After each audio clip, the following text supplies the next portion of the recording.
দর্শক, সচিবালয়ে আগুনের ঘটনার পর সিআইডি সহ অন্য আইন শৃঙ্খলা রক্ষাকারী বাহিনী ঘটনাস্থল পরিদর্শনে এসেছেন। সেখানে আছেন সহকর্মী সাইফুল জুয়েল। সরাসরি চলে যাচ্ছি তার কাছে।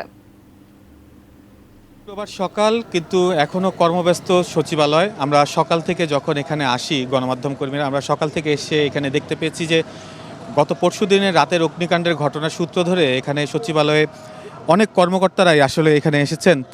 গত রাতে যে ৮ সদস্যের একটি তদন্ত কমিটি করা হয়েছে, সেই তদন্ত কমিটির বেশ কয়েকজন এরই মধ্যে সচিবালয়ে প্রবেশ করেছেন। এরই সাথে প্রবেশ করেছেন ঢাকা মহানগর পুলিশের কমিশনার সাজ্জাদ আলী এবং বাংলাদেশ পুলিশের আইজিপি, এছাড়া ফায়ার সার্ভিসের ডিজি, তাদেরকে আমরা ভেতরে প্রবেশ করতে দেখেছি। আর সকাল থেকে আমরা যতদূর নিরাপত্তা সংশ্লিষ্ট যারা রয়েছেন তাদের সাথে কথা বলে জানতে পেরেছি যে সিআইডির ক্রাইমস ইউনিট সকাল থেকে আছেন। ব্রেকফাস্ট, টিফিন কিংবা স্ন্যাক টাইমে মজাদার আয়োজন মানে অল টাইম ব্রেড। আসলে মূলত যে ৭ নম্বর ভবনটি, এখান থেকে দেখা যাচ্ছে যে এই ভবনটির ৭, ৮, ৯ তলায় যে অগ্নিকাণ্ডের ঘটনা ঘটে পরশু রাতে, তো সেই অগ্নিকাণ্ডের ঘটনায় সূত্রপাত যেহেতু এখন পর্যন্ত জানা যায়নি, তো সার্বিকভাবে গতকালকে আমরা স্বরাষ্ট্র উপদেষ্টার সাথে কথা বলেছিলাম, তো তিনি আমাদেরকে জানিয়েছেন যে এখন পর্যন্ত সূত্রপাত যেহেতু জানা যায়নি, পুরোপুরি তদন্ত শেষ না করে আসলে এই সূত্রপাত সম্পর্কে জানা যাবে না। আর ৩০ তারিখ পর্যন্ত তদন্ত কমিটিকে সময় দেওয়া হয়েছে। এই ৩০ তারিখের মধ্যে এই আগুনের সূত্রপাত সহ কীভাবে লেগেছে সেই বিষয়গুলো জানানো হবে বলে আমরা নিশ্চিত হতে পেরেছি।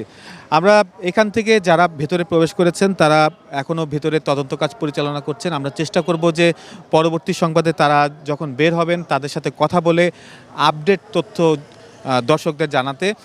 তবে বলে রাখা ভালো যে এখন পর্যন্ত তারা ভেতরে আছেন এবং পুঙ্খানুপুঙ্খভাবে তারা বিচার বিশ্লেষণ করছেন আসলে কী কারণে অগ্নিকাণ্ডের ঘটনা ঘটেছে এবং একই সাথে দীর্ঘ সময় কেন লাগলো, অর্থাৎ ৬ ঘন্টা আগুন নেভাতে সময় লেগেছিল, সেটি কেন লেগেছিল।